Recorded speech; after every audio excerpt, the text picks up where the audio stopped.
تاکہ میں تمہارے آنے والے کل کا فیصلہ کر سکوں، اور یاد رکھنا کہ جواب ہاں میں ہی ہونا چاہیے۔ جاوید ٹال مٹول کر کے حالات کا مقابلہ کرتا رہا، مگر کب تک؟ اشرف کے حکم سے راہ فرار اختیار کرنا ناممکن تھا۔ اشرف کا فیصلہ تو پتھر پر لکیر تھا۔ جاوید کی حالت بہت غیر تھی، نہ تو وہ اپنا غم کسی سے شیئر کر سکتا تھا، نہ ہی اپنے باپ کے اس فیصلے کو کسی عدالت میں چیلنج کر سکتا تھا۔ جاوید کسی بھی صورت میں سلمیٰ کی بہن سے شادی نہیں کرنا چاہتا تھا۔ اس کے نزدیک سلمیٰ ہی اس کے بھائی اور ماں کی قاتل تھی۔ اسی کی منحوسیت کی وجہ سے ان کا گھر برباد ہوا تھا۔ جاوید کے پاس اس بات کا کوئی حل نہیں تھا، مگر اشرف تو ہر صورت اپنے حکم کی تعمیل چاہتا تھا۔ ایک روز اشرف نے جاوید سے پک اپ کی چابی بھی چھین لی اور گھر میں بھی داخل ہونے سے روکا۔ سلمیٰ کی مداخلت سے شادی والا معاملہ چند ماہ کے لیے ٹل گیا۔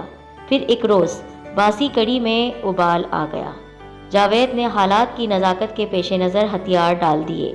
باپ کے حکم کی تعمیل کرتے ہوئے بہنوں کے اچھے کل کی خاطر کڑوا گھونٹ پی لیا اور سلمیٰ کی بہن کو دلہن بنا کر گھر لے آیا اور زندگی کی گاڑی کو دھکیلنے لگا۔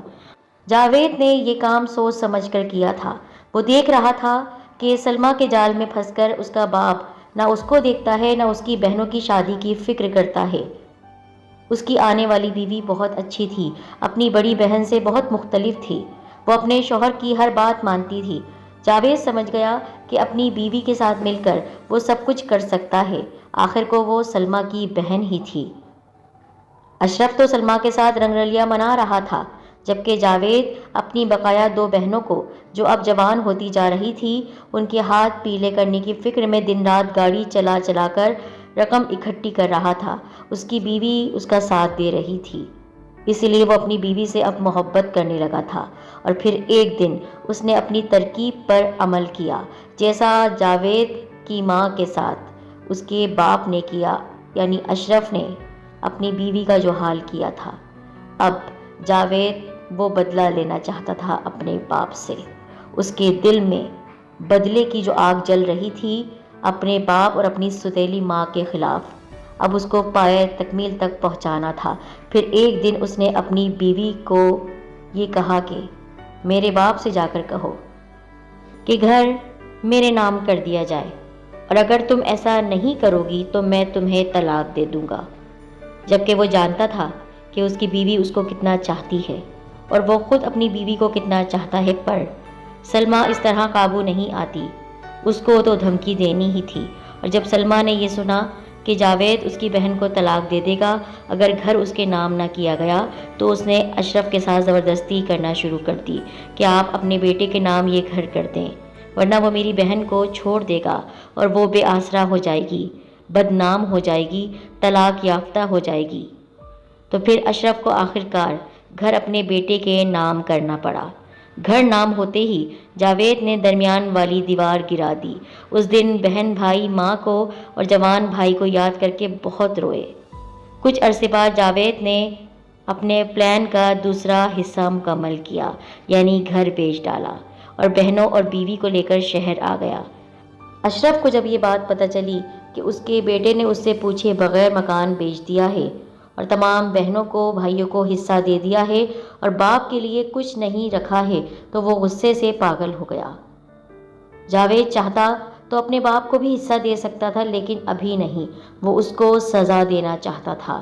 جو کچھ اس کی ماں کے ساتھ کیا تھا، وہی ترسی ہوئی زندگی وہ اپنے باپ کو اور اپنی سوتیلی ماں کو دینا چاہتا تھا۔ باپ منت کرتا رہا کہ میری نوکری اسی جگہ ہے، شہر جا کر کیا کروں گا، مجھے بے گھر مت کرو، مگر اس نے ایک نہ مانی اور کہا ابا جب تم طاقتور تھے تب تم نے ہمارا نہ سوچا اور خود غرض بن گئے۔ اب میں وہی سب کچھ کر رہا ہوں تاکہ تمہیں اذیت کا سامنا کرنا پڑے، تمہیں بھی پتہ چلے کہ بے بسی کا دکھ کیا ہوتا ہے، جب کسی کا آپ گھر چھین لیں، جب کسی کی ماں کو چھین لیں، جب جوان بھائی آپ کی آنکھوں کے سامنے دم توڑ دے، اس وقت کیا تکلیف ہوتی ہے۔ کسی بے بس، کسی مظلوم کی آہ نہ لے کبھی کوئی۔ سلمیٰ بھی اپنے داماد اور بیٹی کے ساتھ شہر آ گئی، کیونکہ جاوید کی بیوی امید سے تھی، اور اس نے کہا اشرف سے کہ میں تمہارے ساتھ نہیں رہ سکتی ہوں، تم جب اپنے بچوں کے نہیں ہو تو میرے کیا ہوگے؟ میں اپنی بہن سے محبت کرتی ہوں اور جاوید میرا بیٹا ہی نہیں بلکہ داماد بھی ہے۔ اب میں اسی کے ساتھ رہوں گی۔ جاوید نے اپنی ستیلی ماں کو معاف کر دیا اور اس سے کہا کہ اب تم یہاں پر اسی صورت میں رہ سکتی ہو کہ تم میری بیوی کی خدمت کرو گی اور میری دونوں بہنوں کی نوکرانی بن کر رہو گی۔ اس نے کہا مجھے یہ بھی منظور ہے۔ عزت کی زندگی تو گزارنا چاہتی تھی پر خود ہی اپنے عمل کی وجہ سے ذلیل ہو گئی۔ میرے شوہر نے میرے کہنے پر ہی تمام کام کیا اور آج دیکھو میں تم سب کے رحم و کرم پر ہوں۔ اشرف بڑھاپے کی آخری سرحدوں پر تنہا زندگی گزار رہا ہے کیونکہ جاوید کے دل میں اپنے باپ کی جو نفرت ہے وہ ختم ہو ہی نہیں رہی ہے۔ وہ اس کے ساتھ اچھا کرتے ہوئے بھی اچھا نہیں کر سکتا ہے۔ اس کو اپنی ماں یاد آ جاتی ہے۔ جتنی بار وہ سوچتا ہے کہ اب بس سزا ختم ہو گئی میرے باپ کی، اور اس کے قدم بڑھ جاتے ہیں اپنے باپ کی طرف، لیکن پھر سے لوٹ آتا ہے کیونکہ اس کی تڑپتی بلکتی ماں کا وہ چہرہ بھول نہیں سکتا ہے۔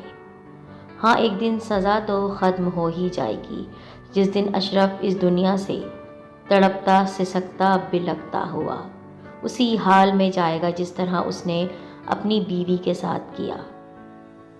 جاوید کی بیوی اس کو سمجھاتی بھی رہتی ہے کہ آپ کو اپنے والد صاحب کو معاف کر دینا چاہیے، کیونکہ اگر انہوں نے آپ کے ساتھ برا کیا تو آپ ان کے ساتھ برا نہ کریں۔ یہ دنیا مکافات عمل ہے، ان کو ان کے کیے کی سزا مل چکی ہے۔ اب آپ ان کے بڑھاپے پر رحم کریں، اللہ تعالیٰ آپ پر بھی رحم کرے گا۔ سزا دینے والا تو اللہ ہے، انسان کو سزا نہیں دینی چاہیے۔ اگر آپ کی مظلومیت اور بے بسی کو دیکھ کر آپ کے باپ کے دل میں خود غرضی ختم نہ ہوئی اور وہ بے حس بنا رہا تو آپ آج بے حس نہ بنے۔ ایک نہ ایک دن جاوید جا کر اپنے باپ کو گھر لے ہی آئے گا، پر ابھی وہ وقت نہیں آیا۔ السلام